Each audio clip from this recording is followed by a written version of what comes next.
So, girl? After an old friendship evolved into romance, she started turning her troubled life around. It was just something about him. She loved him so much. It's like her goals had changed. She was starting to get on the right track. But she would never get a chance to see her dreams come to fruition. They left her to bleed out. What kind of monster does that? It was pure torture. Had her past come back to haunt her? There was a story about her ripping off some drug dealers. She owed $15,000. This guy had been very public about his desire to get revenge. Or could the killer be someone closer to home? There are several twists in the story.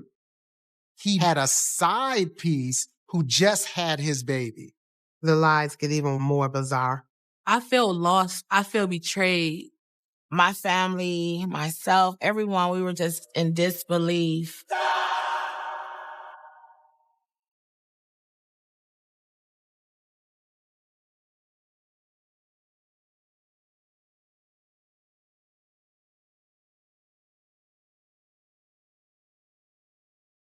June 18th, 2017, Detroit, Michigan. It's a lazy Sunday in the Motor City. Detroit, it has its ups and downs. There's a lot of crime. There's a lot of struggles. I worked homicide for about 10 years, and I think that the police are doing as best as they can.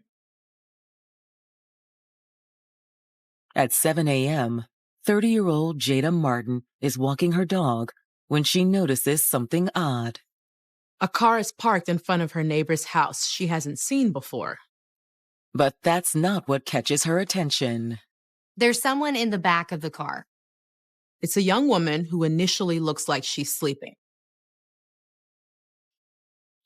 However, it's soon clear to Jada that the woman isn't asleep. She's completely unresponsive, and it doesn't look like she's breathing. Jada rushes up to her neighbor Amani Dixon's door. Hey, Jada. What's going on? Yeah, there's a woman outside. She's in that car. I tried knocking. She's not waking up. I think there's something wrong. Come here. Come on. Jada leads Amani over to the car and shows her what she saw. Oh, my God. That's Letitia. Letitia! Letitia! Amani says she's met Letitia before. Letitia has been dating a friend of hers. But Amani doesn't know why Letitia is outside her home in this condition. We need to call 911. Hello? Letitia Barganier was a social butterfly from the day she was born. She was the livest one out of the group. Energetic, just the best energy. She was a wonderful person, and she just would make the room glow. Whatever she could do to put a smile on that person's face, that's what she was going to do. But growing up in the streets of Detroit wasn't always easy. It's hard to grow up here in Detroit. Struggle, drugs, violence, everyday life, trying to survive. And as a teen, Letitia had fallen prey to the temptations around her. She didn't have a good childhood, far as in following the rules and running into the wrong crowd. It made her skip school and involve herself in activities that wasn't good for her. She didn't finish school, but she knew all the rules to the streets. She was a great hustler. Life in the fast lane eventually caught up with Letitia, and at age 29, she ended up in jail after a string of traffic violations. Once she was released and came home, she was just talking to me like, I just want to do better. The way she started changing and the way she started doing things different, it made me happy. And as she made a fresh start, Letitia set her sights on a career. She did want to be a hairstylist. I would watch her, doing somebody's hair, and it was like, how did you know how to do that? How did you know how to braid? She used to do basically everybody's hair in the family. She was talking about getting a job and just doing better for herself. Letitia wasn't doing it alone either. She had a burgeoning relationship with an old friend, 37-year-old Demetrius Montgomery. So, girl? Sup? When he came around, you could just tell that she had butterflies. They had that crazy kind of relationship. Like they play, they both goofy, they fight, like this, that type of relationship. My family was close with a lot of his family. So there was, a tight-knit bond there. Okay. Everybody knew him and everybody accepted him. He came to birthday parties, all different types of family functions. Us all growing up in the same neighborhood, it was like he was a part of our family.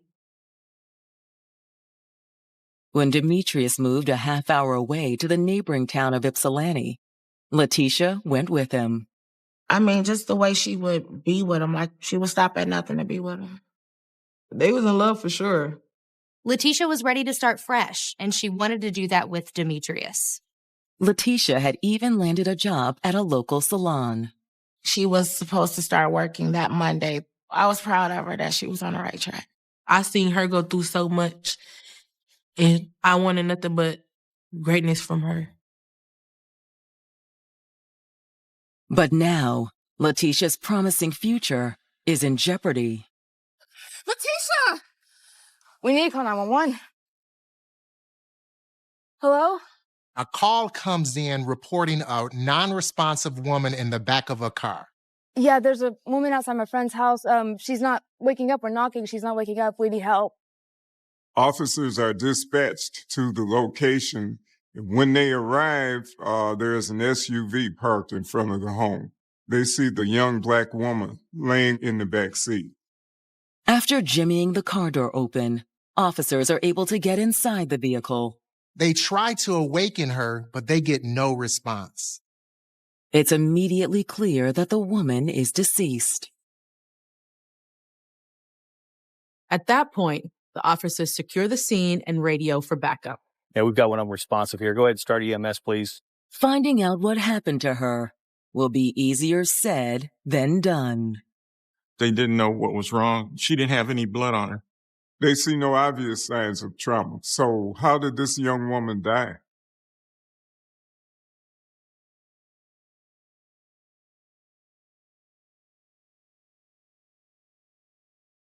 After several troubled years on the streets of Detroit, 29-year-old Letitia Barganier was making a fresh start with her old friend turned new boyfriend, Demetrius Montgomery.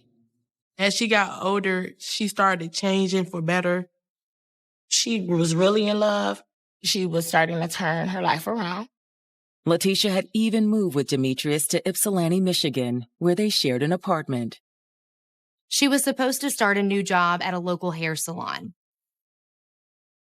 But now, instead of embarking on a new career, Letitia is dead.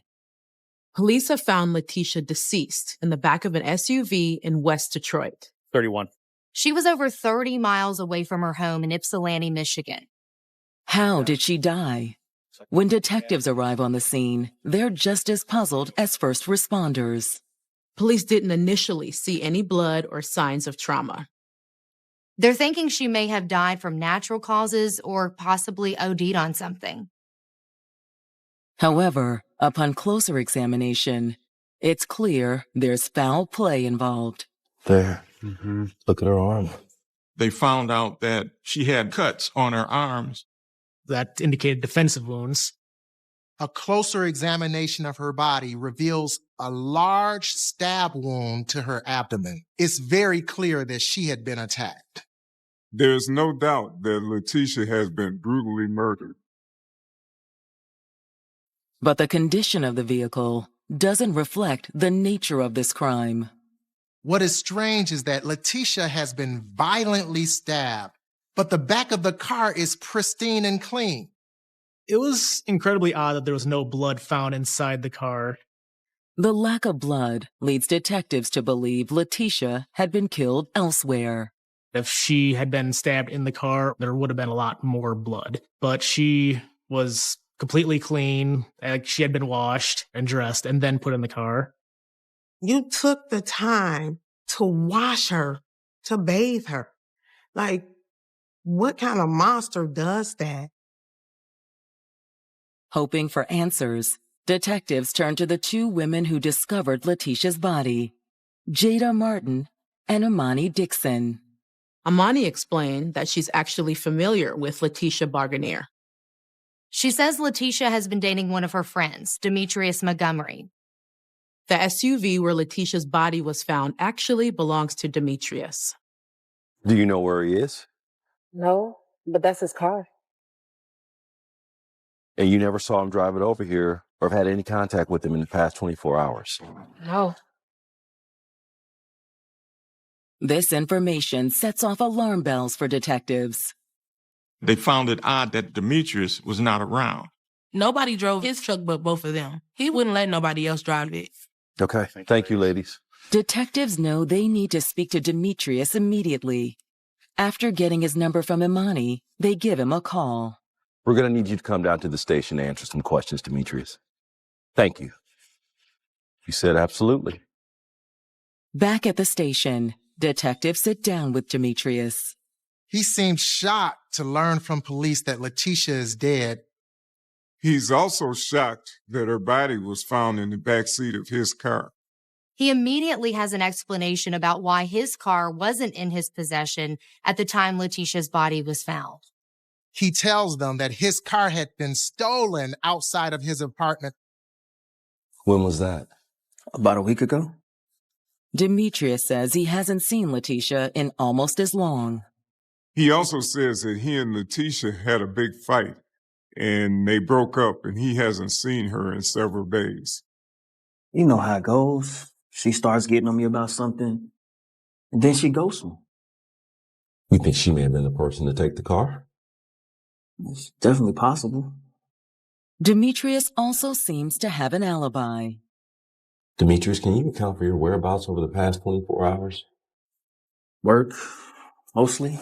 I picked up some overtime. And you didn't see Letitia at all? No. Demetrius tells investigators that he has no idea of what happened. However, Demetrius does have another lead for detectives. He tells them that Letitia ran with a pretty scary crowd.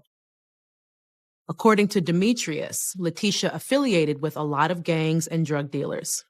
She's been trying to get out of that world, but it's not easy to walk away from. He tells investigators that recently some of those guys had become angry with her. He says that Letitia stole as much as $15,000 from one of her drug dealer friends. This drug dealer, he got a name? Malik Thompson. He's not the kind of guy you want to burn. You know what I'm saying? Maybe this was a payback. According to Demetrius, Malik had been publicly slamming Letitia in recent weeks. Demetrius points the investigators to a series of Facebook posts by this drug dealer.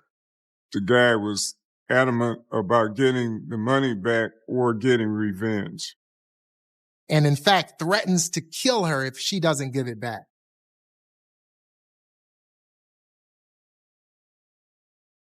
Despite progress made in recent years, Detroit remains one of the most dangerous big cities in the United States today. According to 2020 data from the FBI, the city's violent crime rate ranks second among cities of more than 100,000 people, and approximately 70% of the Motor City's murders are drug-related. In the summer of 2017, Detroit police are investigating the tragic death of 29-year-old Letitia Barganier. For Letitia's loved ones, the news comes as a complete shock. I dropped down, started throwing up. My body got weak. I just couldn't believe it. I just was praying it wasn't real. After talking to Letitia's boyfriend, Demetrius Montgomery, homicide detectives have reason to believe her murder could have been some sort of payback. He said that she hung out with bad people, she hung out with drug dealers, and she had played on somebody for $15,000. According to Demetrius, that somebody was 33-year-old drug dealer Malik Thompson. This guy had been very public about his desire to either get his money back or get revenge on Letitia. He had made posts on his own Facebook page threatening Letitia. Detectives immediately bring him in for questioning.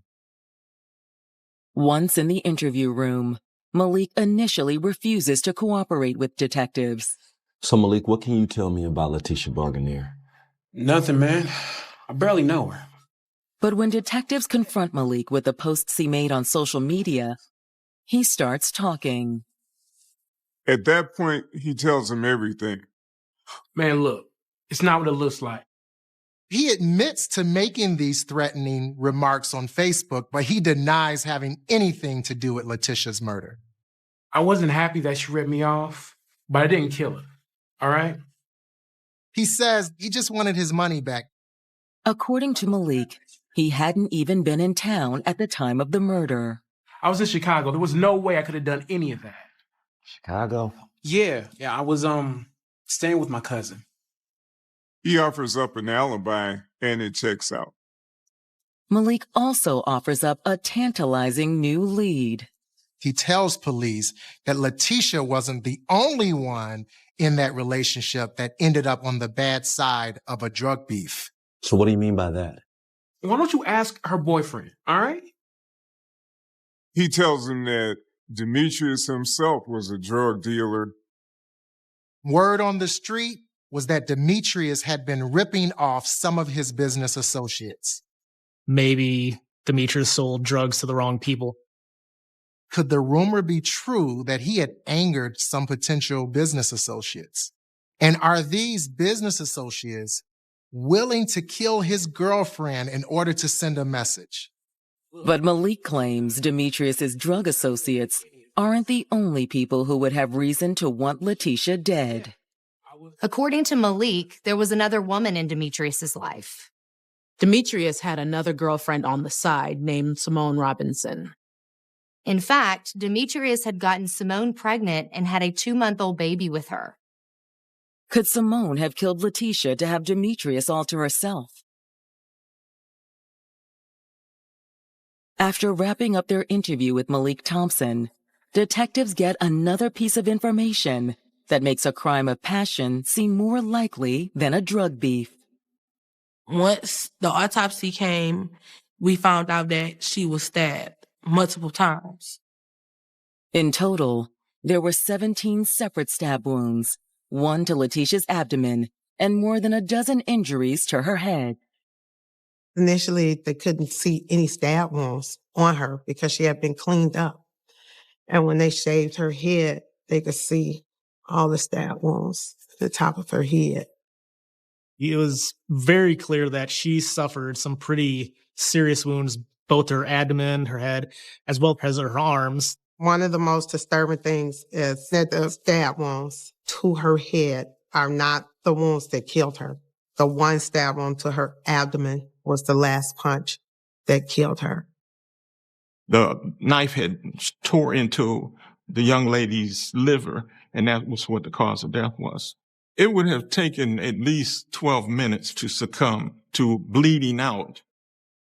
I'm only imagining begging for her life when one more wound, one more stab, one more punch to her abdomen took her life. This was clearly a very emotional crime led out by someone who had a bitter resentment against Letitia. Could that person be Simone Robinson? If she felt like Letitia was in her way of having a relationship with Demetrius, she had reason to want her dead. Detectives wanted to speak to Simone right away, and soon they'd get their chance.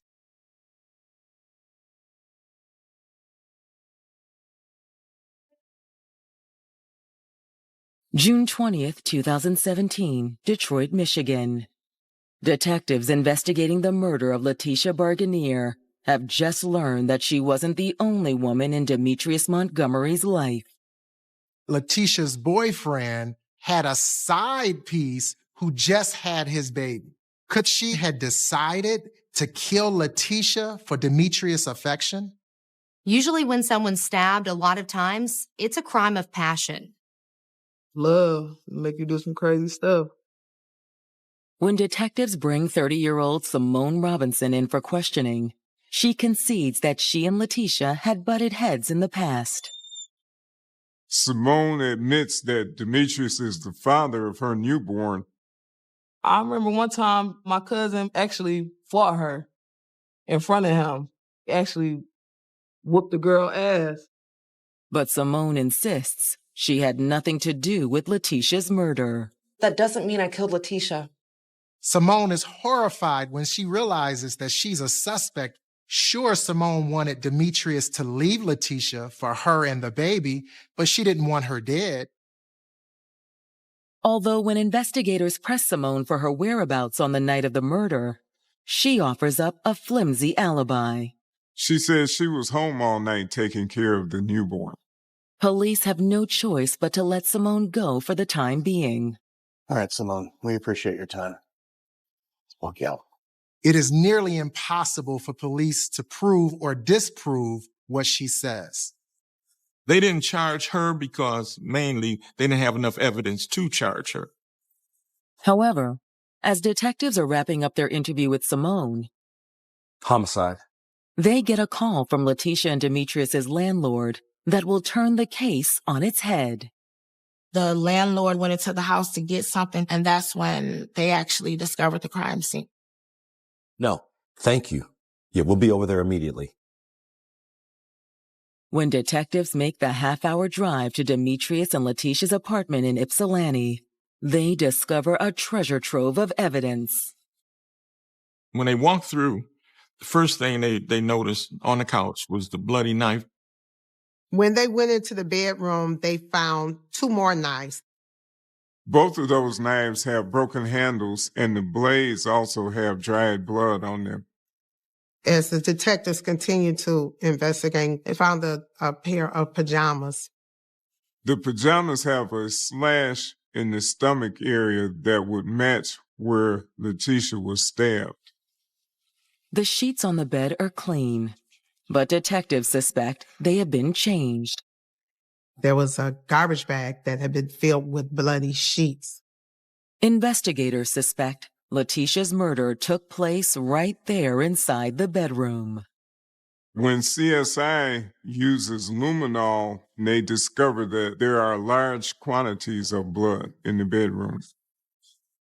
9 times out of 10, and I should say 10 times out of 10, if a person bleeds that much, that's where the person's going to expire. The luminol also reveals a trail of blood that leads detectives to the bathroom. It appeared that Letitia's body had been dragged into the bathroom and washed in the shower until her wound stopped bleeding. From there, it would have been relatively easy to move Letitia's body from the apartment to the car under the cover of darkness. For detectives, it's becoming obvious that Demetrius has been lying to them all along. CSI officers manage to pull fingerprints from the garbage bag that is found with the bed sheets that are soaked in blood. It's a match for prints on file to Demetrius Montgomery. But where is he now? Police haven't had any luck getting with him since they last spoke. It seemed like he may have gone on the run after learning cops were looking into him. Police decide to circle back around to Demetrius's friend, Imani Dixon, to see if she's heard anything from him in the days since his initial interrogation. Have you had any contact with Demetrius lately? Nope. Can't say that I have. Detectives tell Imani that Demetrius is wanted in connection with Letitia's death and warn her if she knows where he is or is withholding any information of that sort, that she could potentially be charged as an accessory. Pressed by detectives, Imani finally admits that she wasn't completely upfront with them the last time they spoke. Imani admits that she saw Demetrius the night before Letitia's body was discovered. Oh, okay, look, he just showed up out the blue. She wound up telling him that, well, Demetrius did come by, his hands were bloody, and he did ask her for her SUV keys. Hey, Demetrius. Hey, yo, can I borrow your car for the night? I just need it for a few hours.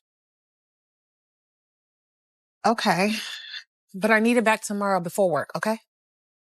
Imani admits the whole thing seemed a bit sketchy, but she never expected what she'd discover the next morning. Oh my God, that's Letitia. She said she hadn't told detectives that she had seen Demetrius that day because she was trying to protect him. She was also scared what he might do to her if she cooperated with police. We'll be in contact. Unfortunately, Amani isn't able to provide much more information.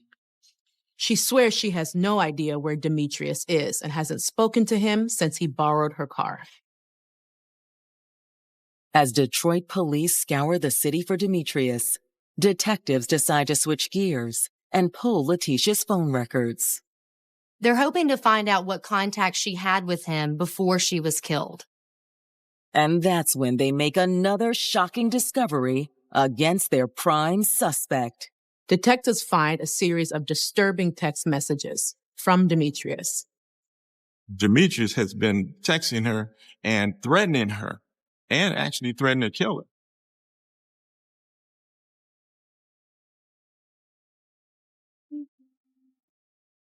In Detroit, Michigan, homicide detectives now suspect that 37-year-old Demetrius Montgomery murdered his girlfriend, Letitia Barganier, inside their apartment.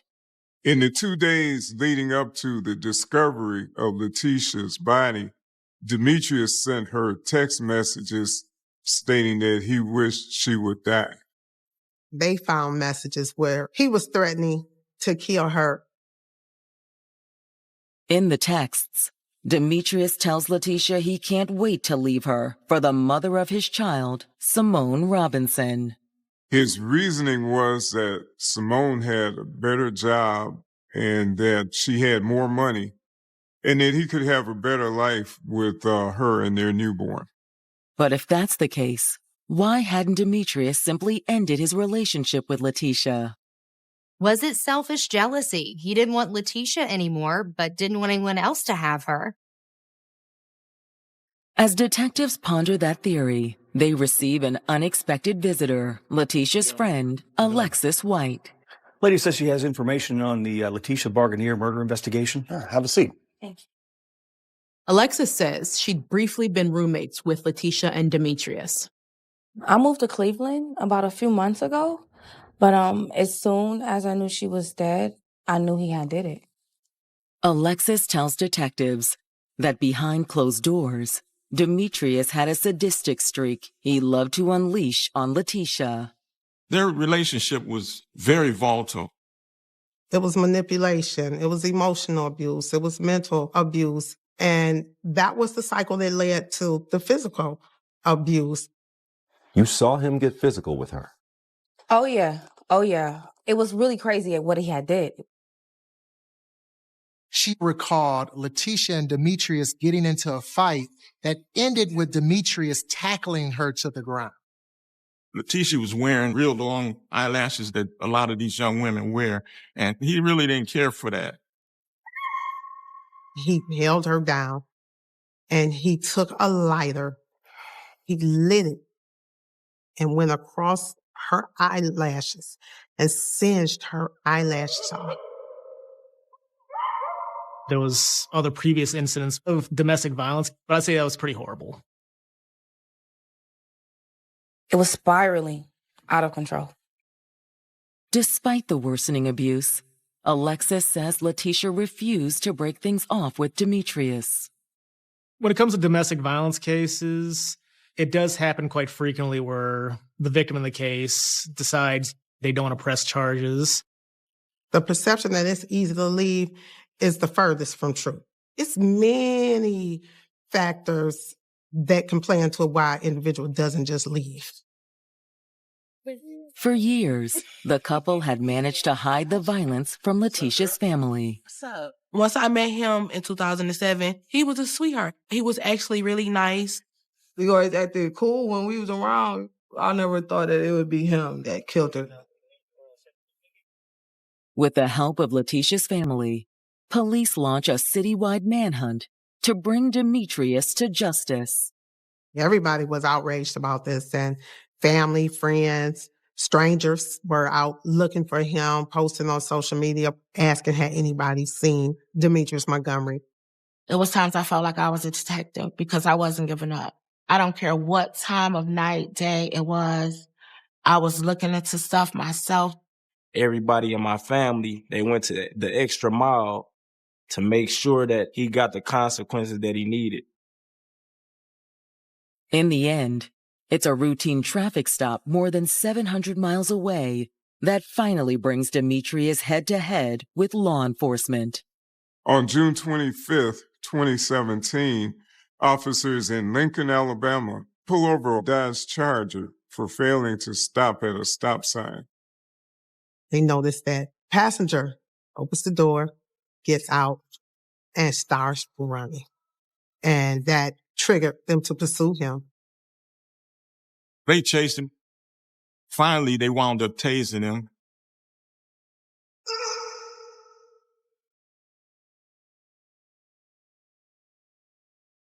Hands behind your back. Hands behind your back. He's trying to actually take the taser from the police and tase the police. The officers place Demetrius under arrest. They find that there's an open warrant for him in Detroit for the murder of Letitia Wagoneer. He's then extradited back to Michigan, where Detroit detectives cannot wait to question him about Letitia's murder. But when detectives get Demetrius back inside the interrogation room, what he says will throw them for a loop. Demetrius swears he's innocent and can lead police to the real murderers. He tells the police he saw the men who did it. I swear to God, man, it's the honest truth.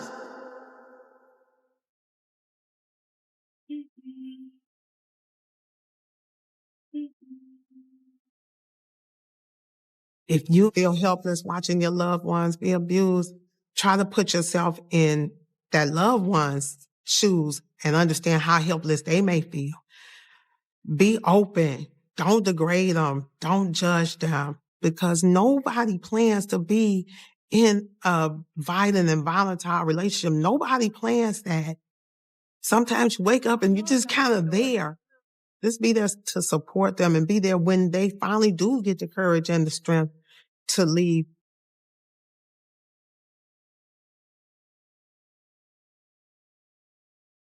Two weeks after police found his girlfriend, Letitia Wagoneer, stabbed to death in the back of his SUV, murder suspect Demetrius Montgomery is now in custody. But even when confronted with the damning evidence found inside the apartment he shared with Letitia, Demetrius refuses to admit any wrongdoing. When detectives speak to Demetrius, he continues to deny having anything to do with Letitia's murder. Demetrius, we know. You killed her in the I apartment. swear, what does it mean? Now there are several twists in the story. According to Demetrius, he and Letitia were at home watching TV on the night of June 17th when the front door burst open. That's when two men broke into their apartment and held the two of them at gunpoint. Demetrius tells police he's convinced the two masked men were connected to the drug dealer Letitia had ripped off. Supposedly, they said that Letitia owed them $15,000. Where's my money? If you hold up, I can get it. Well, let's go. Let's go. He says one of the guys took Letitia to another room. Demetrius says Letitia and the assailant weren't in the other room for long. They came back a few minutes later with Letitia holding her stomach, and the man stated that he had to stab Letitia in order for her to give up the location of the money. Demetrius claims that once they had the cash, the intruders left as quickly as they had come. You okay? Yeah. He says that once the intruders leave, him and Letitia sit on the couch and laugh about what happened. That was crazy. What? He claims that Letitia said that, oh, he just poked me a little bit. It didn't really hurt. To detectives, this claim sounds bizarre. The more he went on, it just became increasingly more ludicrous. Regardless, they let Demetrius continue on with his story. We thought they would come back, though. That's why we went to my friend Amani's place. According to Demetrius, the idea was to get out of town until things blew over. He says they'd changed out of their pajamas, grabbed a few things, and got in the car to head to Detroit. But Letitia was exhausted after the ordeal. He claimed that she decided to lay down in the back seat so she could take a nap during the drive. However, when they arrived at Imani's house, Demetrius says he realized that Letitia's injuries were more serious than she initially let on. According to Demetrius, that's when he realized she was dead. He says he panicked and decided to borrow Imani's SUV to flee the scene. He knew this looked bad. So why didn't you tell us all this in the beginning? I didn't think you'll believe me. Demetrius is right. Detectives don't believe a word of his story. It certainly didn't account for the excess of blood police discovered all around the apartment. She got stabbed 17 times, including major organ damage. Anybody that you love, if anything was to go wrong with them, you're going to try to get the first responders. You're not trying to drive miles away. That just shows you the type of sick individual that he was. You're really sitting here still degrading this woman, making it seem like she had done something so wrong and went out and got herself murdered when all along you know what you did to her. Detectives charged Demetrius with first-degree murder. When we found out he was caught, it was almost like a celebration in the family. But when the trial gets underway in May of 2019, the family's elation has given way to grim resolve.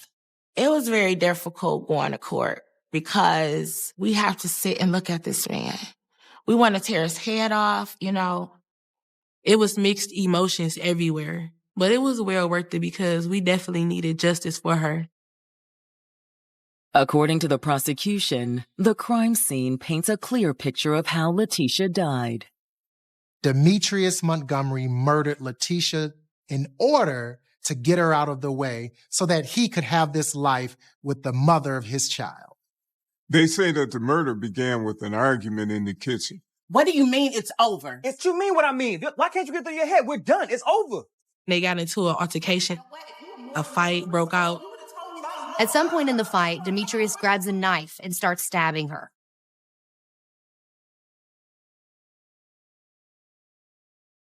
The attack is so violent that the knife breaks, and Letitia takes this opportunity to run towards the bedroom. Demetrius grabbed another knife and followed her.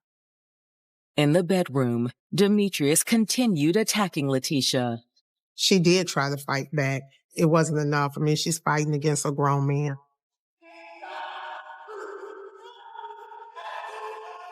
When the second knife breaks, he then runs back to the kitchen, grabs a larger knife, goes back to the bedroom, and that's when he stabs Letitia in the abdomen. When the knife hit her liver, that was almost an automatic death right there. Once Letitia was dead, Demetrius got to work covering his tracks. First, he dragged Letitia's body into the shower and washed off all the blood. I believe he was more worried about blood getting in his car than he was about the life that he had just taken. Then he cleaned up the apartment and drove her corpse to Detroit. But when it's the defense's turn to argue their case, they say Demetrius is innocent, and Letitia's real killers are still on the loose. They stick with Demetrius's story about two intruders forcing their way into the apartment. The defense pointed out that there was a bloody shoe print at the apartment. The shoe print doesn't match any of the shoes that Demetrius owns. They argued that that was proof that somebody else was at the apartment. However, after both sides rest, the jury quickly sides with the prosecution. The jurors ultimately find him guilty of first-degree murder. He was sentenced to life in prison without parole. When we received the verdict of life Like, just the word life to me, like, to all of us, it was joy. It was a relief for me and for my family. I was actually happy because this is a point in time where you're not getting off the hook. Justice have got served. I was the one that gave the victim statement at the end of court. And this man says to me, Aunt Quinetta, you know I ain't murdered your sister. Oh, it took everything in me, everything. Like, I am standing here looking a murder in his face that killed my sister, and you have the audacity to tell me you didn't do it? Letitia's family hopes that by sharing her story, they can help other women avoid a similar fate. There's so many more Letitia Banganiers out there. It was like losing a big sister, a role model, someone you love dearly. I miss her so much. I just say it all the time. Love doesn't hurt. Love is not a punch or a slap. That's not love. Walk away from that situation before it gets too late. And that's the best thing, smartest thing you can do. Abuse is never okay. If you or someone you love is in an abusive relationship, there is help available. Call the Domestic Violence Hotline at 1-800-799-SAFE.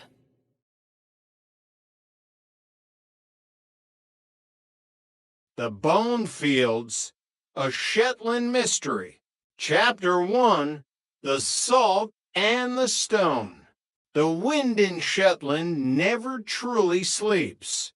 It is a restless, ancient thing that moans through the eaves of the gray stone houses and carries the sharp, stinging scent of brine and wet peat across the treeless hills. To the locals, it is a constant companion. To outsiders, a warning. For Detective Inspector Jimmy Perez, it was the soundtrack to a life defined by the rhythms of the North Sea, of life where the line between the land and the water was as blurred as the line between the past and the present. Inside his house, the morning was a chaotic blur of domesticity, a small island of warmth against the gray Atlantic morning. The kitchen smelled of slightly burnt toast, stale coffee, and the lingering dampness of wool coats that never quite dried. "Who's there? Is that you?" Jimmy called out from the hallway, his voice still thick with the remnants of a restless sleep haunted by dreams of dark water. His daughter, Cassie, burst into the room like a gale-force wind. "Dad! Dad! Dad!" she shouted, her voice a sharp, youthful contrast to the low growl of the wind outside. "Have you got everything? You got your gloves and your homework?" And she stopped abruptly, dropping her bag on the floor and eyeing his attire with a look of profound teenage judgment. "What do you think this is? A fashion choice." Jimmy looked down at his sweater, a faded, oversized navy wool piece that had seen better decades. It was Norse mythology week at the station. "Cassie, I thought I'd blend in with the Vikings." "Right. Don't be cheeky," she retorted, her fingers flying as she stuffed a forgotten notebook into her bag. "And don't pretend like you're organized. We're 15 minutes late already, and I have that presentation on the clearances." He watched her with a pang of bittersweet pride. She had her mother's fire, a sharpness of mind that often left him feeling a step behind. "Mama, Mama," he called out for his mother-in-law, the silent, sturdy anchor of their household. but only the rhythmic hum of the refrigerator answered him. She was likely already out, tending to the garden or visiting a neighbor, moving through the world with the quiet efficiency of a woman who had survived much. The drive to the Lerwick police station was a familiar, winding path through a landscape of charcoal gray cliffs and churning white water. The island seemed to hunker down under the weight of the clouds. Inside the station, the air was warmer, thick with the smell of floor wax and printer ink, but the atmosphere was no less busy. Morning, Billy, Jimmy nodded to the desk sergeant, a man whose face was a map of every minor infraction in Lerwick for the last 30 years. Morning, Craig, he added to the officer frantically filing paperwork. Anything besides the usual Friday night fallout? Robert Junson's in the cells, Billy replied, not looking up from his ledger. Drunk in the market square at 3 this morning, singing at the top of his lungs. Some old Norse ballad about a giant and a whale. The tourists thought it was part of the local charm until he started trying to sacrifice a traffic cone. Jimmy chuckled, hanging his coat. Any news for the Uphelly AA committee? The town's buzzing. Billy's face finally broke into a grin. Uphelly à the Great Fire Festival was the heartbeat of the winter, the moment when the islands reclaimed their Viking soul. It's Justin. The Geyser Jarl thinks it'll be the best festival we've ever had. Oh, and I heard a rumor there's going to be a Lady Gaga squad this year. Imagine 40 Vikings in meat dresses. Jimmy laughed. You know anything about that, Billy? Billy leaned in conspiratorially, lowering his voice. Well, you see, I do. But then, if I told you the details of the Jarl's secret plans, I'd have to kill you. Kicks off as usual at 9. 45. Your squad marches along the esplanade to the ferry terminal. Fire to the galley at 8. Then drink will be taken in quantities that will make my life very difficult. The camaraderie was a necessary shield against the isolation of the job. But the shield shattered the moment Sandy Wilson walked in.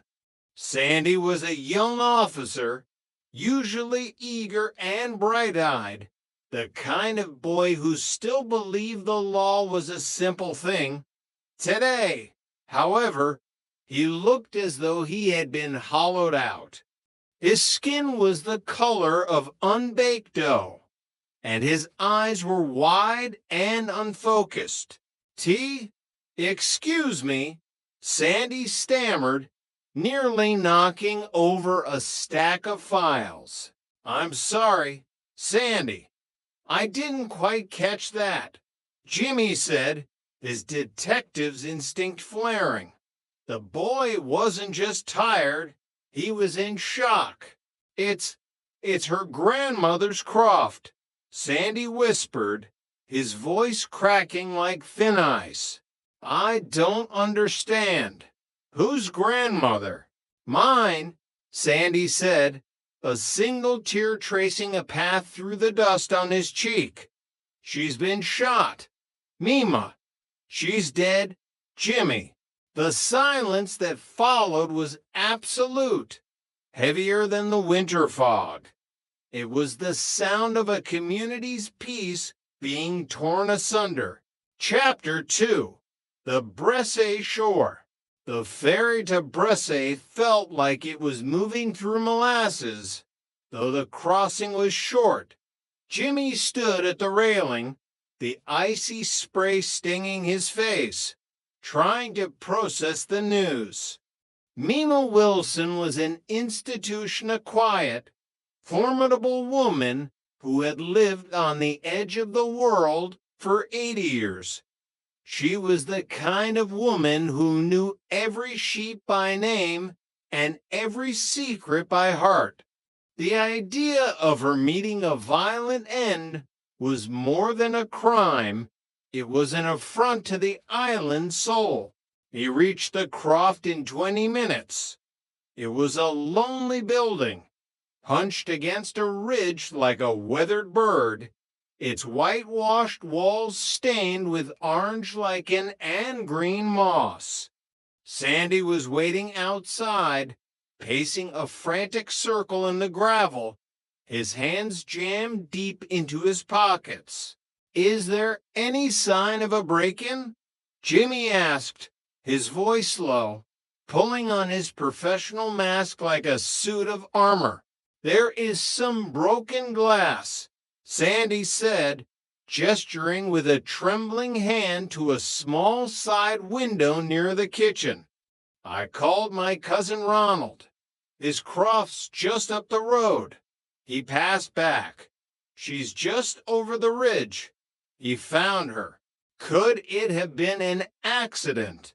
Do you think a stray hunter?" Sandy shook his head vehemently. "A shotgun blast up close. No, she kept a gun in the hall cupboard for the rabbits and the foxes. But this wasn't that. This was intentional." Jimmy checked his phone. The signal bar was dancing a frantic jig between 1 and 0. "What's the signal like up here? I need to coordinate with the mainland. Comes and goes with the wind. You'll need to go up the hill to the old standing stone if you want a clear line." "Right," Jimmy directed, his mind already mapping out the scene. "Phone the hospital in Lerwick. Use the landline inside. But for God's sake, don't touch anything you don't have to. Get them to send an ambulance for the recovery. Set up a common approach path and put up a windshield. You think you can handle that? Sandy, I need you to be a policeman today, not a grandson." "Yeah," Sandy said, though his voice betrayed him. "Can I cover her up? It's starting to rain." "No," Jimmy said, placing a firm, grounding hand on the young man's shoulder. "I'm sorry. We need the forensics team to see exactly how she fell. We need photographs. Look, I know you were close, but we multifunction here. Sandy, we are the only wall between the victims and the dark. Don't let her down." As they moved toward the ridge, a phone began to ring. It wasn't the Crofts' old-fashioned landline. It was a sharp, modern, digital trill that felt jarringly alien in the ancient silence of the moor. Oh, sorry." Sandy fumbled with his pocket, his face flushing. "It's mine. Oh, shit, it's the chief. Inspector." A voice crackled through the speaker, distorted by the poor reception. It was the chief constable, a man who preferred spreadsheets to crime scenes. "Did I wake you? I've been trying to reach the station." "No, sir. I've been up for ages." Jimmy lied, his eyes fixed on the ridge where a dark shape lay against the heather. "Look, I could lose my signal at any moment." The chief's voice crackled. "I heard a whisper about Bresse. Mima Wilson. Her family is, well, they're vocal. This is going to be a mess if it's not handled quietly. You got that, Perez?" Minimal fuss. Jimmy looked at the ground, at the blood soaking into the peat. I'm already here, sir. And minimal fuss isn't an option when a grandmother is murdered in her own backyard. Chapter 3, The Weight of the Earth. The crime scene was a study in grim stillness. Mima lay near the edge of an archaeological trench, a dark stain blossoming on the earth beneath her wool cardigan like a macabre flower. The cold had already begun to claim her, turning her skin to the color of the marble cliffs of Fettler. The gun hasn't been fired for years, Sandy noted, pointing to an old, rusted shotgun lying a few feet away. It was a double barrel, the wood stock silvered by age. Mima wouldn't even use it on the crows lately.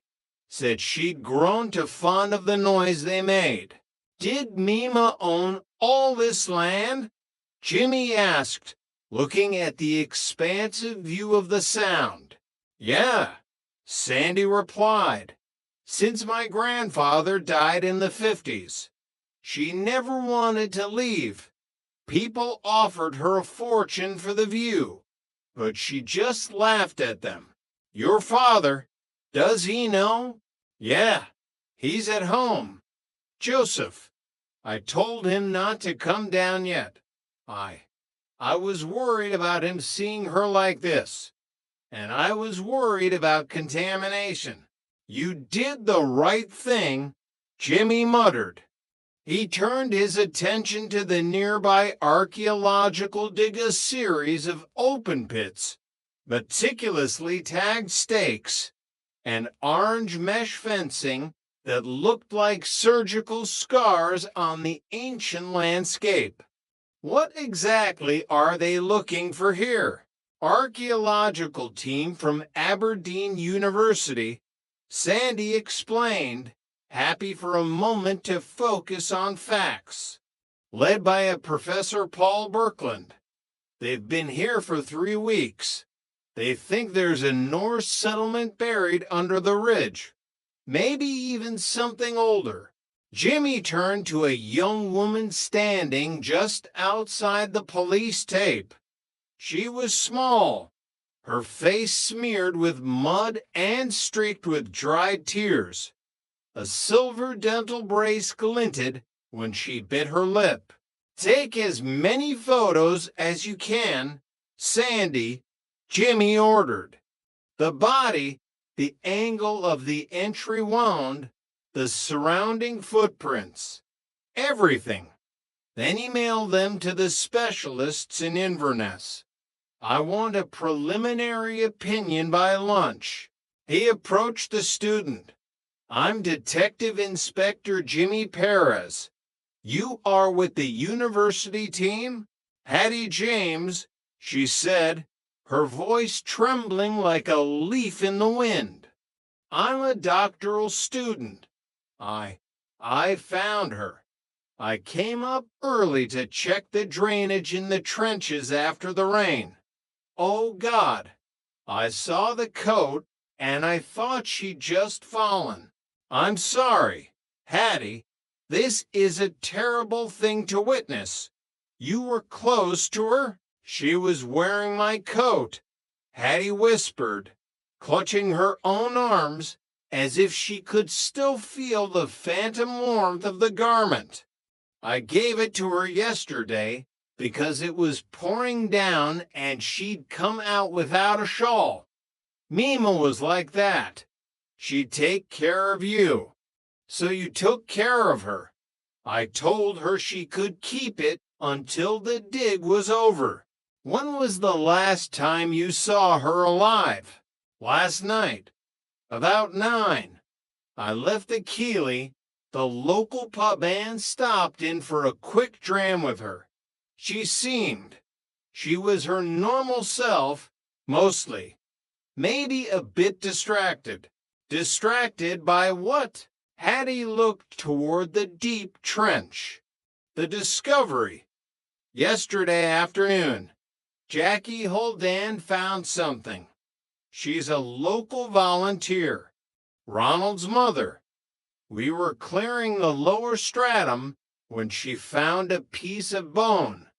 I hoped it was just a fragment of an old pot, but it was a pars orbital, a human skull, frontal bone.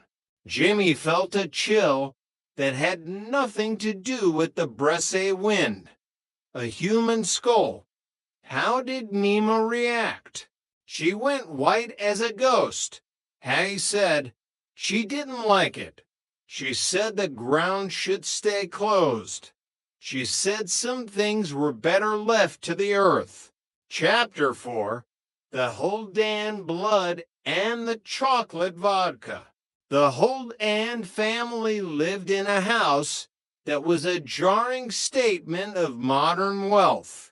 It was a structure of glass and steel overlooking the harbor, a testament to the massive payouts from the pelagic fishing quotas.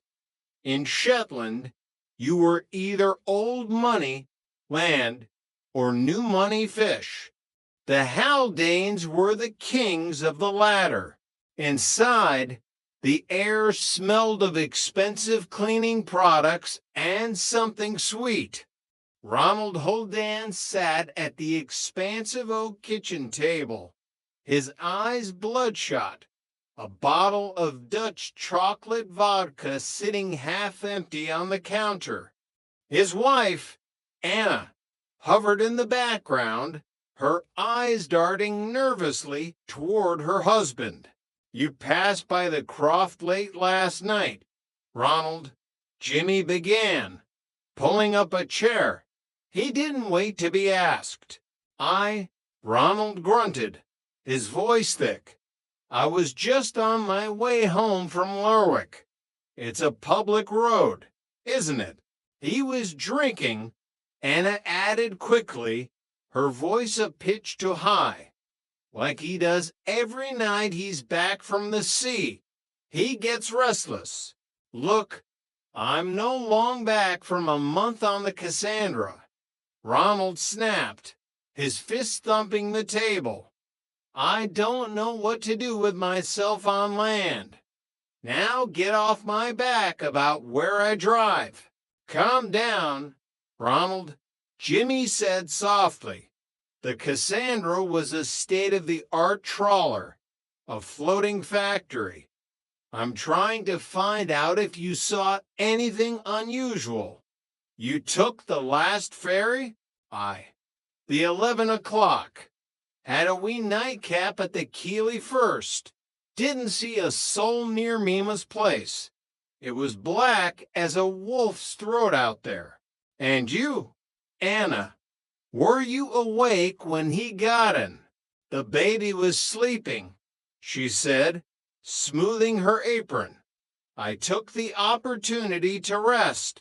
Jackie was here earlier, Ronald's mother. She stayed about half an hour.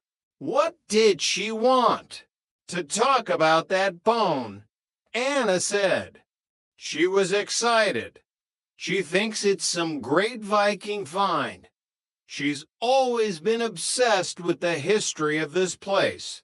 She thinks the Haldanes have royal blood or some such nonsense. Jimmy turned his gaze back to Ronald. I hear you went out shooting after you got home. Ronald stiffened. Rabbits, they're a pest. You went out lamping for rabbits, drunk on chocolate vodka. At midnight, Jimmy asked, his tone hardening. I'll need to take your shotgun, Ronald, for ballistics. Standard procedure. Ronald stared at him. A flicker of something that looked remarkably like panicore, perhaps just pure, unadulterated resentment passing through his eyes. Take the damn thing. See if it brings Mima back. As Jimmy stepped out into the biting air, he found Jackie Holdan waiting by his car. She was a woman of 60, but her face was as hard as the granite she lived on. Jimmy Perez, she said, her voice like grinding stones. I knew your mother. A fine woman. You have her eyes, but your father's stubborn chin. She's, well, Jackie, still in Fair Isle. We're all connected here, Jimmy, Jackie said, looking out toward Bresse. One big family, or we used to be, before the oil money and the students and the incomers. It isn't safe anymore. People don't respect the boundaries. Hattie James said Mima was upset about the skull you found. Jimmy noted, watching her reaction.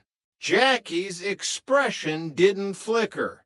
Mima was an old woman with old superstitions.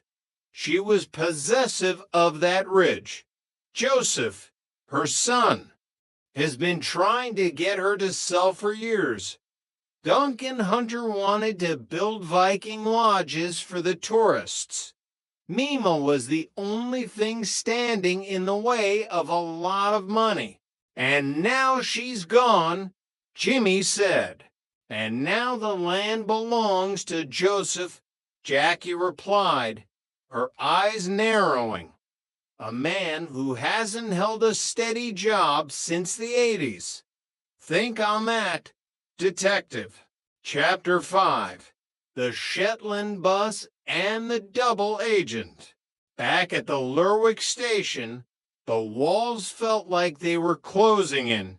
Jimmy sought refuge in the local museum, where Vicky, the curator, was waiting for him. Vicky had been his history teacher once, and she still treated him like a student who hadn't quite done his homework. The Shetland Bus, she said, laying out a series of grainy, silver gelatin prints. It's the greatest story these islands have, Jimmy. During the Nazi occupation of Norway, our fishing boats became a lifeline. They carried spies, radios, and explosives over. They brought refugees back. It was suicide work. My grandfather mentioned it, Jimmy recalled, but he never spoke about the details. That's because it was a war of shadows, Vicky explained. Look at this photo, 1943.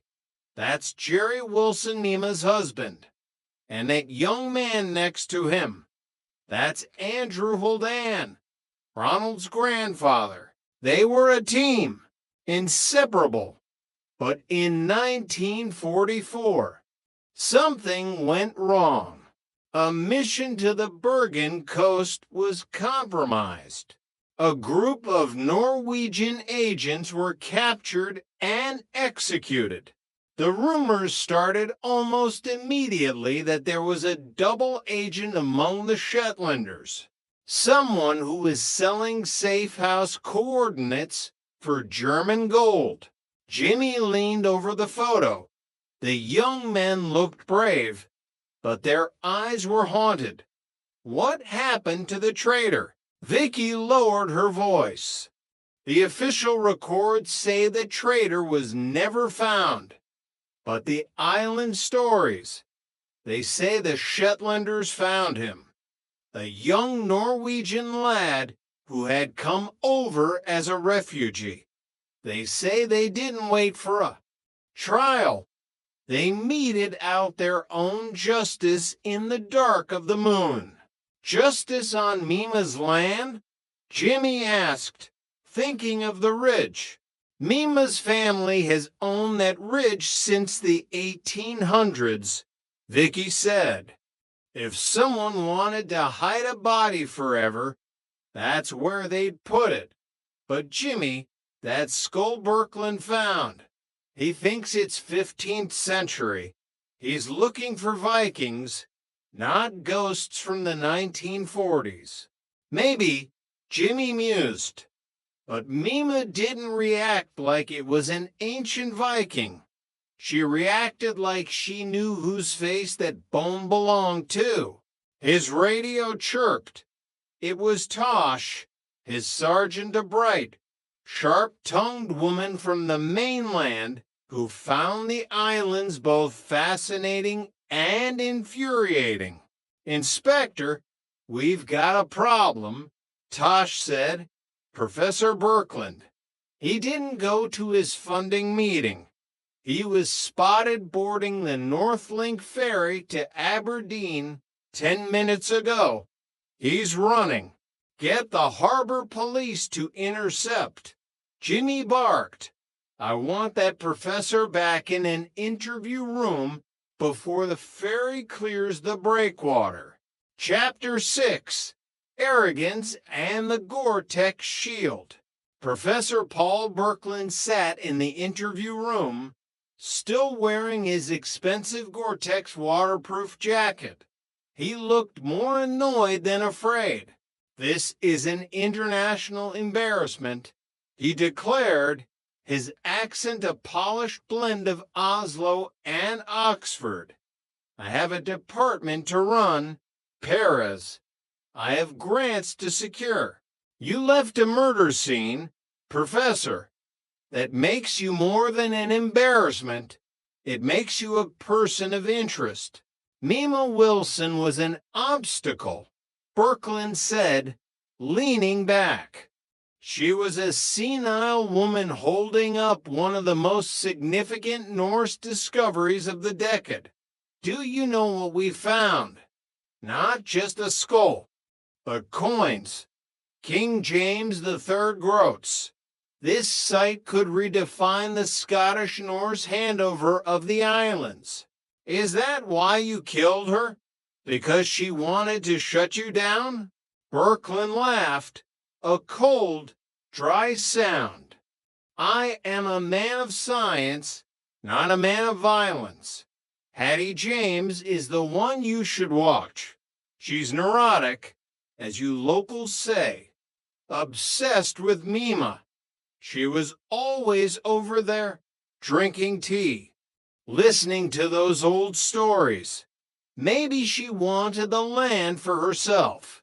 Hattie James is a student with no money and a dental brace. Jimmy said, "You're a man whose career depends on this dig continuing." That night, the violence took a more visceral turn. Jimmy was called to the harbor road. A man lay crumpled in the shadows of a fish warehouse. It was Birkeland.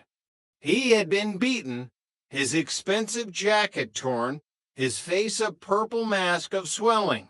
Nothing on the cameras, Tosh reported, her voice grim. They knew exactly where the blind spots were. This wasn't a mugging. His wallet is still in his pocket, cash untouched. Jimmy knelt by the professor. Who did this to you? Paul. Birkeland struggled to speak, his breath rattling in his chest. I didn't see. Too dark. But they said to leave the bones alone. They said some things stay buried for a reason. Who are they? Birkeland gripped Jimmy's arm, his eyes wide with a terror that hadn't been there before. The Islanders, Paris, your people. They're protecting a lie. Chapter 7, The Storm and the Warning. The wind rose to a full gale the next evening, rattling the windows of Jimmy's house like a persistent creditor. He was in the kitchen, trying to focus on a pot of pasta for Cassie, but his mind was a storm of its own. Dad, you're staring at the water again, Cassie said, leaning against the doorframe. Mom used to say that's when you were the most dangerous. I'm just thinking, Cass, about timing. Everything in this case is about timing. Pasta's burning, she noted calmly. He moved the pot, sighing, "Listen, until we find out who attacked the professor, I want you to stay close to home. No Maury's, no late nights at the library. The atmosphere in town, it's changing. People are closing ranks. It's about the Haldanes, isn't it?" She asked. "Everyone knows Ronald's a mess, but no one wants to admit it because his family pays for the new football pitch and the community hall." Jimmy looked at his daughter. She saw the truth more clearly than most of his officers. It's more than that. It's about 80 years of history coming to the surface. The phone rang a sharp, desperate sound that cut through the wind. It was Hattie James. "Jimmy, I found it," she gasped, her voice barely audible over the roar of the gale. "I went back to the archives in the library. The census records for 1944. There was a Norwegian boy, Per Lundstedt. He was 20. He disappeared the same night the Shetland bus mission was compromised. Mima knew him. She loved him. Jimmy, Hattie, stay where you are. I'm coming to get you. No, I'm at the dig. I had to be sure. I found a box, Jimmy, near where the skull was. It's a metal cache, I think. I think it's the ledger, the names." A loud crash echoed through the phone, the sound of glass shattering and a scream that was cut short. "Hattie, Hattie," Jimmy yelled, but the line went dead. "Tosh, Sandy," Jimmy shouted into his radio as he grabbed his keys. "Missing person, Hattie James. Last seen at the Bresse dig. I want every available unit on that ferry now." The crossing to Bresse was a nightmare of white-capped waves and freezing rain. When Jimmy reached the ridge, the archaeological site was a scene from a horror film. The orange mesh was torn and flapping in the wind like the wings of a dying bird. Hattie's flashlight lay on the ground, its beam flickering weakly. He found her slumped against the mesh, her face pale, a deep gash on her temple. But she was breathing. Next to her, a small hole had been dug, not a professional archaeological trench, but a frantic, desperate excavation. And in the hole sat the rusted metal box. Chapter 8. The Reckoning at the Ridge.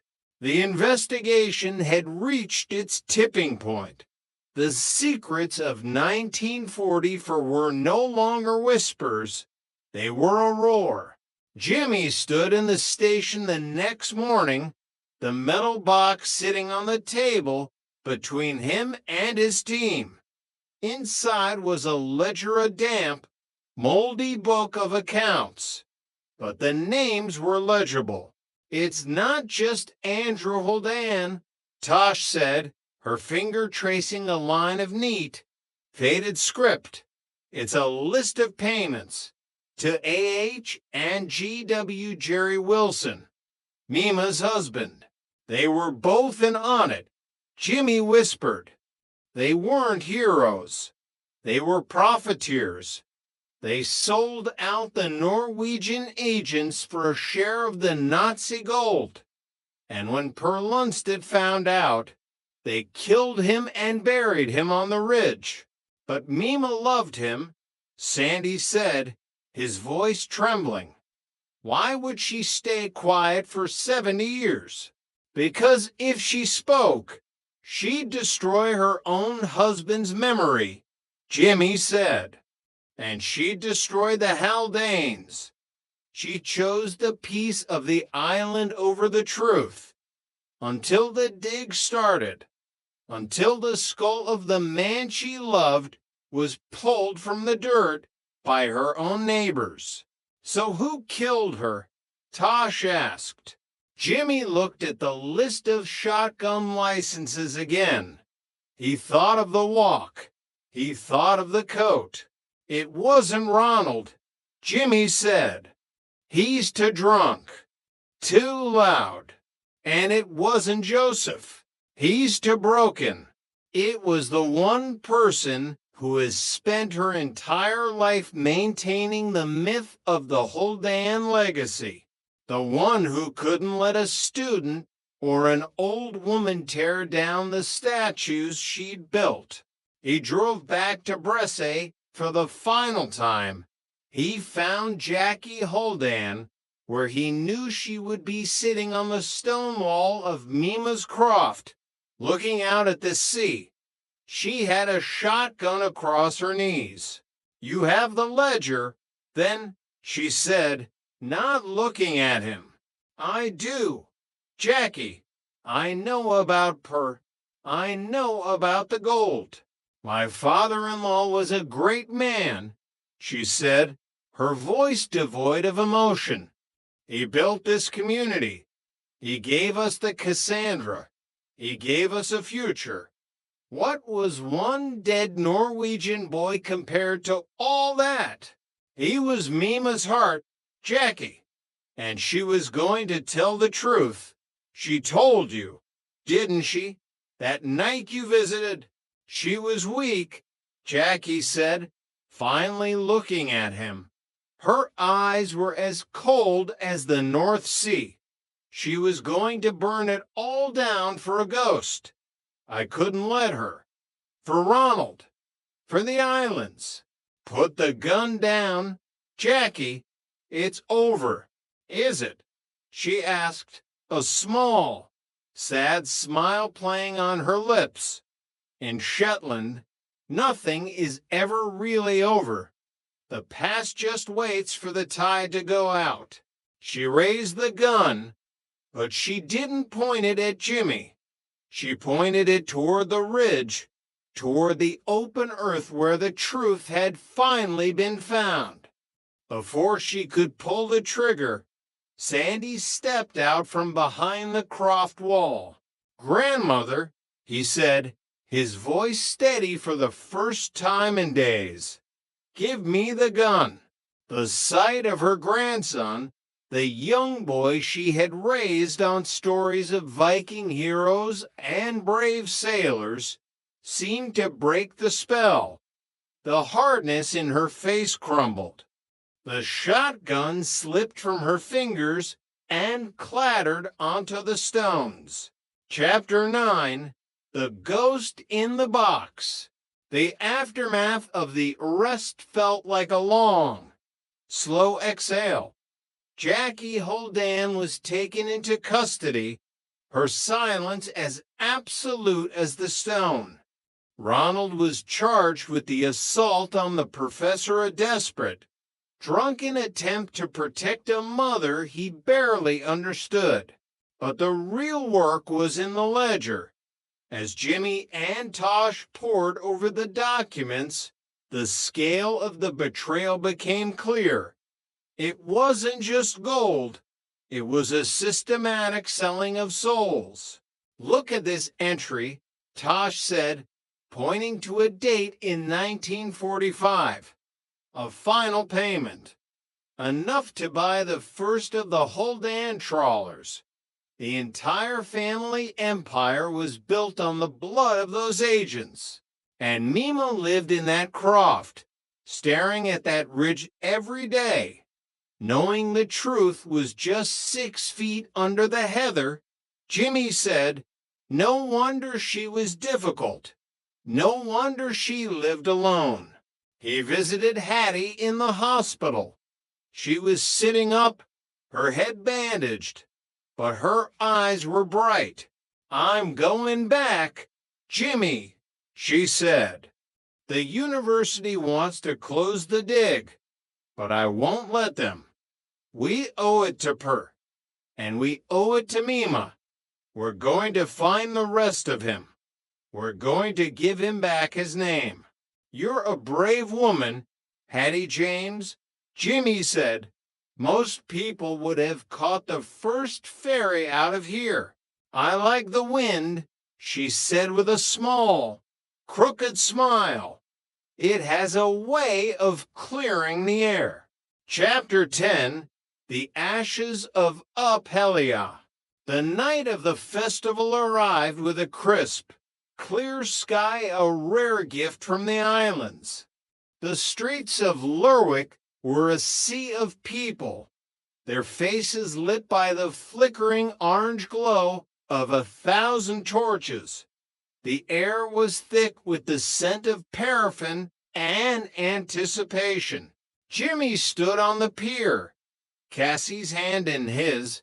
They watched as the geyser jar man, who spent his days as a bank manager, stood in the prow of the Viking galley, looking every bit the ancient king. Is it really over, Dad? Cassie asked, her voice hushed. The case is closed, Cass, but the healing, that takes longer. The islands are going to have to figure out who they are without the myths.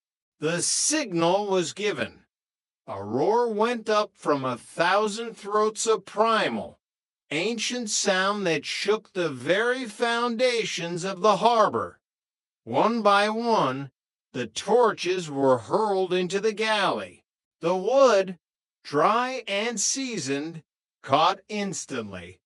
The flames rose high, a towering pillar of fire that reflected in the dark, still water of the sound. It was a beautiful, terrifying sight. Jimmy watched the ship burn. He thought of Mima, of Purr, of the secrets that had been consumed by time. In the fire, he saw the end of the Holdan legacy and the beginning of something new, something honest. Mum would have loved the color of the flames, Cassie whispered, leaning her head against his shoulder. She would have, Jimmy agreed, putting an arm around her. As the galley began to sink, its skeletal frame glowing red against the black water, the crowd began to sing. It wasn't a song of war or of gold. It was a song of the sea, a song of those who stayed, those who left, and those who were finally coming home. Chapter 11, The Trial of Two Families. The legal proceedings were moved to the mainland, away from the gossip-heavy air of the islands. For Jimmy, the ferry rides to Aberdeen became a time of quiet reflection. He watched the white wake of the ship, thinking about how easily a man's reputation can be built on a foundation of rot. Jackie Holdan stood in the dock with a composure that unnerved the jury. She didn't look like a murderer. She looked like a matriarch defending her hearth. Her defense team argued diminished responsibility, citing the immense pressure of maintaining her family's social standing and the alleged onset of dementia. She wasn't confused. Jimmy testified, his voice level. She was precise. She used the terrain, the timing of the ferry, and even the local weather to her advantage. She didn't kill Mima Wilson out of a lapse in judgment. She did it to silence a witness. The most harrowing moment came when Sandy took the stand. He had to testify against his own grandmother. He looked older, the boyish light in his eyes extinguished. He recounted the night on the ridge, the cold steel of the shotgun, and the way Jackie had looked at him not with love, but with a terrifying, singular purpose. Ronald Holdan was a different story. He sat slumped, a shadow of the man who had thundered at his kitchen table. The evidence of his assault on Professor Birkeland was damning, but it was his broken spirit that truly told the tale. He hadn't known the extent of his mother's crimes, but he had sensed the darkness. He had spent his life trying to drown it in chocolate vodka. In the end, the jury didn't buy the dementia plea. Jackie Holdan was sentenced to life imprisonment. Ronald received 5 years for the assault and obstruction of justice. The Holdan fortune, once the envy of the North Sea, was frozen, subject to a massive civil suit from the descendants of the betrayed Norwegian agents. Chapter 12, The Long Light and the Legacy. Spring came slowly to Shetland, as it always does. The snow melted from the high ridges, revealing the first brave shoots of grass. The archaeological dig at Bresse had been concluded. Per Lundstedt's remains had been identified through DNA testing and returned to his descendants in a small town near Trondheim. The Norwegian government had sent a representative to the reburial quiet ceremony held on the very ridge where he had been lost. Jimmy attended, standing at the back of the crowd, watching as Hattie James laid a single sprig of heather on the coffin. Jimmy sat in his kitchen, the windows open to the sound of the gulls. A letter from Sandy lay on the table. The young man had moved to Edinburgh to join the police force there, seeking a place where the shadows weren't quite so long. I'm learning to be a detective, he'd written, but I'll never forget what you taught me about the truth, even when it hurts the people you love. Cassie was in the garden, planting seeds. She looked up and waved, the spring sun catching her hair. She was planning to head to Glasgow for university in the autumn, and the thought of the quiet house filled Jimmy with a preemptive loneliness. He stood and walked to the door. The sun was setting, casting a long, golden light over the hills, the simmer dim of the northern latitudes where the sun never truly disappears. There would be more cases, more secrets, and more storms. But for today, the bone fields were silent. The island was at peace. And in the long light of the Shetland spring, that was enough. He walked down toward the water, the salt air filling his lungs. He thought of Mima, sitting on her ridge, watching the world change. He realized that justice wasn't just about handcuffs and courtrooms. It was about giving the dead back their names. "Dad," Cassie called out from the fens. "Are we doing dinner or what? The pasta won't cook itself." Jimmy smiled, a real one this time. "I'm coming, Cass, and I promise, this time, I'll watch the clock." As he turned back toward the house, he noticed a small, weathered stone by the path. It was an ancient marker, worn smooth by centuries of wind. It reminded him that while people passed and empires crumbled, the islands remained. They were older than greed, older than betrayal.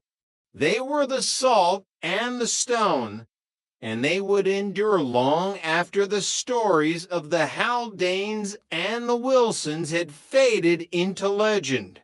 Chapter 13, The Rustle of Dying Leaves. Late August in Shetland is a season of transition. The vibrant green of the spring hills fades into a deep, bruised purple as the heather blooms, only to be whipped away by the first of the equinoctial gales. For Jimmy Perez, the air felt thinner, the silence in his house louder. Cassie's room was a battlefield of cardboard boxes and half-folded clothes. The scent of her perfume, something floral and bright, competed with the smell of the damp earth she'd tracked in from her final walks along the cliffs. "You're sure you have enough warm coats?" Jimmy asked, leaning against her doorframe. He felt like a cliched father, grasping at logistics because the emotions were too large to handle. "Dad, it's Glasgow, not the Arctic Circle," Cassie said, though her smile didn't quite reach her eyes. She was nervous, he could tell. The islands were a cocoon, and she was about to emerge into a world that didn't care about family names or the direction of the wind. "I know. Just don't forget where you come from," he said softly. "I won't. I'll probably be the only one in my dorm who knows how to gut a fish," she joked, taping up a box labeled books. The phone in the hallway rang a sharp, demanding sound that broke the moment. Jimmy sighed. In this line of work, a phone call at dinner time was rarely an invitation to a party. "Perez," he answered. "Jimmy, it's Billy at the desk. We've got a situation at the Northlink Ferry Terminal. A passenger from the Aberdeen crossing. They found him in his cabin after everyone else had disembarked." "Drunk?" Jimmy asked, hoping it was just another Yunsen-style incident. "Dead," Billy said, his voice dropping an octave. And Jimmy, he was carrying a folder. It's got Holdan legal defense written all over it. We think he was a private investigator. Jimmy felt a familiar tightness in his chest. The ghost of the Holdan case wasn't done with them yet. Chapter 14, The Passenger in 4B. The ferry terminal was a hive of activity, though the atmosphere was hushed. The Hrossi sat at the quay, its massive hull looming over the pier like a sleeping beast. Jimmy and Tosh met at the gangway, both of them windswept and weary. "Who is he?" Jimmy asked as they walked toward the cabin decks. "Name's Marcus Thorne," Tosh said, consulting her tablet. "Former Met officer turned Pi. Based in London. He booked a one-way ticket from Aberdeen. Cabin for B." The cabin was small and sterile. Thorne lay across the narrow bunk, his eyes half open, staring at the ceiling. There was no obvious sign of violence, no blood, no struggle. Just a man who had gone to sleep and never woken up. "Look at this." Tosh pointed to a small, silver flask on the bedside table. It smelled faintly of almonds. "And this." She held up a thick manila folder. It was stuffed with photocopies of the Holdan ledger, the very same ledger that had sent Jackie to prison. But there were annotations in the margins, written in a sharp, hurried hand. Names Jimmy didn't recognize. Amounts of money that dwarf even the Holdan fortune. He wasn't investigating the past, Jimmy whispered. flipping through the pages. He was looking for the people who are still benefiting from that gold today, the silent partners. And he found them, Tosh added, looking at the dead man. Or they found him. Jimmy walked to the porthole. Outside, the lights of Lerwick twinkled, unaware that a new shadow had fallen over the harbor. He thought of Cassie, safe at home for one more night, and the weight of the islands felt heavier than ever. Chapter 15, The Shadow of the Silent Partners. By dawn, the post-mortem results had confirmed their fears. Cyanide, a classic, cold, and professional execution. He was poisoned during dinner, Tosh reported as they sat in the station's small break room. The steward remembers him having the seafood platter. We're checking the kitchen staff, but it's a needle in a haystack. It wasn't the kitchen staff, Jimmy said, staring at a map of the North Sea. Thorne was followed from London. Someone knew he'd cracked the ledger. The annotations in the folder pointed toward a series of shell companies based in the Cayman Islands and Switzerland. But the local connection was what bothered Jimmy. Thorne had circled a specific name several times, the Solstice Group. Duncan Hunter, Tosh noted, her eyes widening. He's the CEO of Solstice, the man who wanted to buy Mima's land for the holiday lets. Duncan's an opportunist, but I never pegged him for a conspirator in a 70-year-old Nazi gold scheme, Jimmy mused. Maybe he didn't know the origin, Tosh suggested. Maybe he just saw a convenient source of funding for his Viking lodges. Jimmy stood up, grabbing his coat. I'm going to have a talk with Duncan and Tosh. I want to guard on Hattie